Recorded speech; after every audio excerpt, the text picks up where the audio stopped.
Mga negosyante na yan sa Pilipinas. Nagsasabi, lutasin nyo to. Itong problema namin. Sa amin nakadirect yan. Ilan pa makikidnap sa amin. Ilan pa ang papatayin. Lawless. Pero very busy lahat. Dadakipin si Duterte. Ayan, si Bato, iniisip na nila yan. Magre-request na yung mga yan. Re-request yan na nila. Magre-request na ng ano yan sa may Interpol. Re-request na yan dyan sa kakampi nilang ICC na ipahuli, maglabas na kayo ng kami na bahala kay Bato. Sinisigawan kami.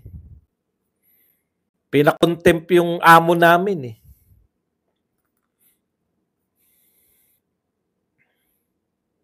Grabe.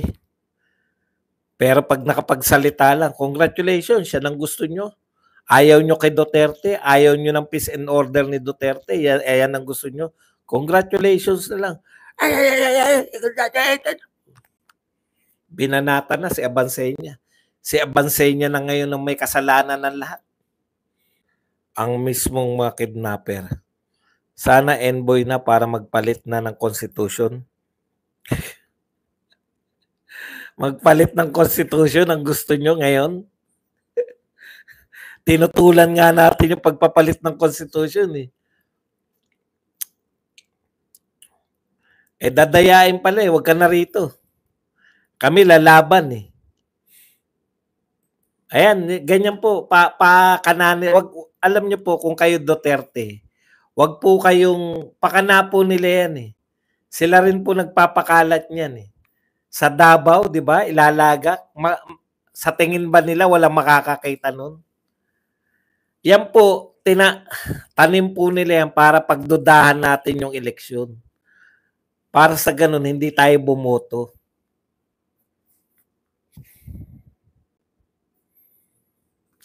Lumahok po tayo kasi yan lang po pag-asa natin. Ngayon, kung sasabihan nyo kayo pa magpapakalat, kung Duterte talaga kayo, papakalat nyo na hindi buboto na yung mga Duterte. Kawawa lang. Wala na, wag na po kayo. Kung ngayon pa lang ayaw nyo nang lumaban, wag na po kayong angal ng angal. Defeatist masyado yan. Dadayain lang, hindi na kami boboto. Suko nyo na kay Marcos. Sabihin nyo na, maghaliluya na kayo. Purihin nyo na rin. Kasi nagpapadala po kayo. Yan, tingin ko dyan. Kaya dyan sa Davao pa nilagay yan. Bahay yan. Ang Duterte ay ang Davao City ay Duterte country. Sa tingin ninyo, hindi lalabas yan na may nilagak doon. Sinadya po nila yan na ilabas para isipin ng mga tao may kakaroon ng dayaan. Ay, wag na tayong bumoto kasi dayaan naman. Kita nyo, iniisip nyo ngayon. Dayaan lang magaganap, di ba? Ano raw sinabi? Sabihin nyo yung sinabi niya at na mabanata natin. Ano yung sinabi? Para sa matinong sistema ng gobyerno, vote straight PDP laban Team Duterte. Positive lang po kung DDS ka. Secret mission, kidnap and express delivery to ICC. Correct. Tatay Badong bumanat si Joe. Ano nga yung sinabi? Sabihin mo para mabanata natin. Boss Bad sa WR numero. Ano ba yung WR numero na yan? Nagpapaniwala kayo dyan sa mga paano nila. Basta po, kunwari lang po yan, tignan nyo po yung WR numero. Pare-pareho lang sila, di ba? Dalawa lang ang pumasok sa atin. Sa kanila, siyam, tapos may isang independent. Pattern yan eh. Gusto nila yan eh. Dalawa lang sa atin, siyam sa kanila, isang independent, si Willie Rebellion. Sino ba yung numero na yan? Ngayon lang sumulpot yan. Pustahan tayo. Pagdating ng 2028, yung numero na yan, number 1 na si Martin. Huwag kayo magpapaniwala na sa mga survey. Sinasabi nila na hindi wala yung mga Duterte. Number 1 nga si Bungo. Straightan eh. Kung ano ang sagot nila Kanilaw sa form ng ICC, baka hindi tanggapin.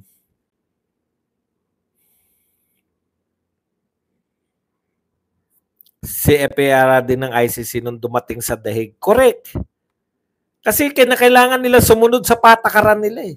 Kaya po yun, yung kung kaya daw hindi pinirmahan ni Kilay ang contempt order ni Aimee ay dahil pinangunahan ng una. Lumalabas na yung contempt sa HOR ay pre-signed ng speaker. Hindi po. Palusot lang po yan ni Kilay. Parang yung subpoena, di ba? Hindi niya rin pinirmahan. Ano po ang palusot niya? Pinapag-aral niya pa yung legal. Yung ba naman subpoena, pag-aaralan niya pa? Ako nga hindi abogado. Alam ko na para mapilitang dumalo sa Senado, yung gusto mong padaluhin, isubpoena mo. Hindi pa ako abogado ha. Hindi naman po siya pangkaraniwan. Abogado siya, Senate President. Pagpapaaral niya sa legal, o ngayon, meron na ba siyang pinirmahan? Di ba? Ganun lang po yun. Delaying tactics lang yan. Kaya ako hindi pinirmahan dahil inunahan ako ni Aimee. Alam nga namang mauna ka mag-contempt, kaya kinukontempt mo yung tao sa hearing, nagsisinungaling. Matagal na akong nanonood ng hearing. Nakakagulat lang yung ginawa ng TRICOM, ay Quadco, ng mga sa HOR. Pero ito po, hindi po, normal lang yan. Nagsisinungaling eh. Nanood ka ba? Yung nagsasabing pinagtatanggol si Chis Escudero, nanood ka ba? O pag nanood ka, alam mo nagsisinungaling. Kung nagsisinungaling sa'yo, anong gagawin mo? Hindi mo iko-contempt? Di tatawanan ka lang yan. O ngayon, ano nang gagawin sa kanila ngayon? Pwede pala magsinungaling sa Senado.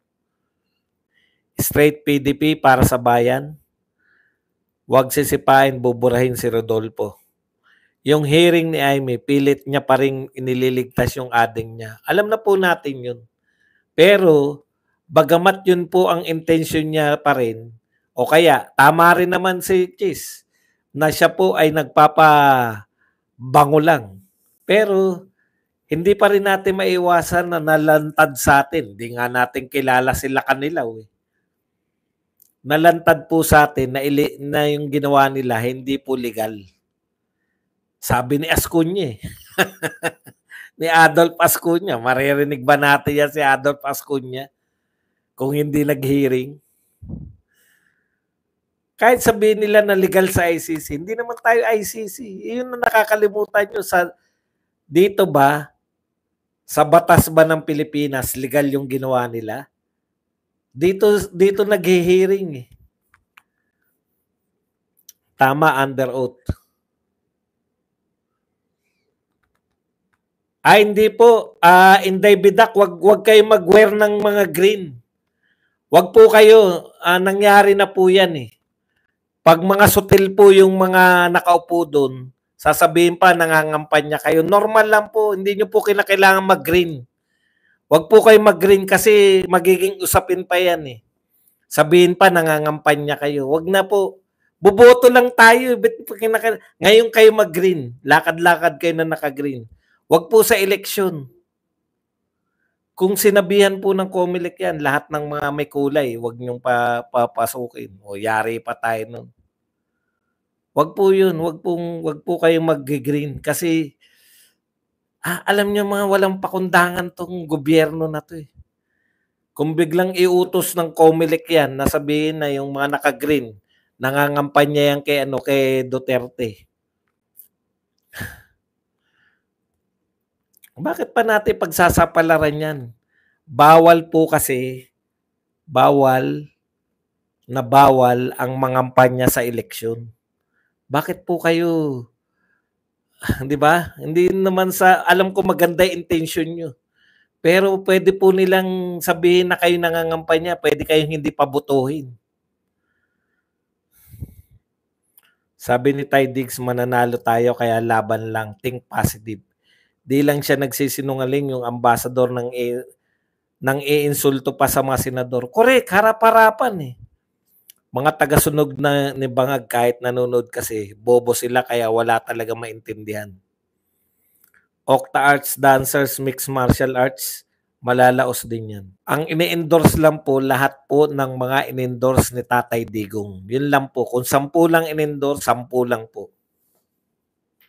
Okay po yan. Natutuwa tayo may Senate investigation. Pero hindi naman siya in-endorse eh. Vote Duterte, 10 PDP laban. Dito sa Singapore, yan. Kahit magsisigaw ka sa campaign period, bawal. Pwede po sa campaign period. Pero sa election po, hindi na po pwede. Ngayon po, pwede kayong mangampanya. Sumigaw kayo ng Duterte, lahat pwede. Magsuot kayo ng mga may Duterte. Pero sa panahon po ng sa panahon po ng botohan, wag po kayong magsusuot ng ma-identify kayo. Walang Duterte print t-shirt and green t-shirt. Thank you, Vance Vlog, sa 320 yen. Yan. Vance Vlog, thank you very much sa 800 yen. Huwag kayong magpa-identify na DDS kayo sa election. Correct. Normal lang. Tahimik lang.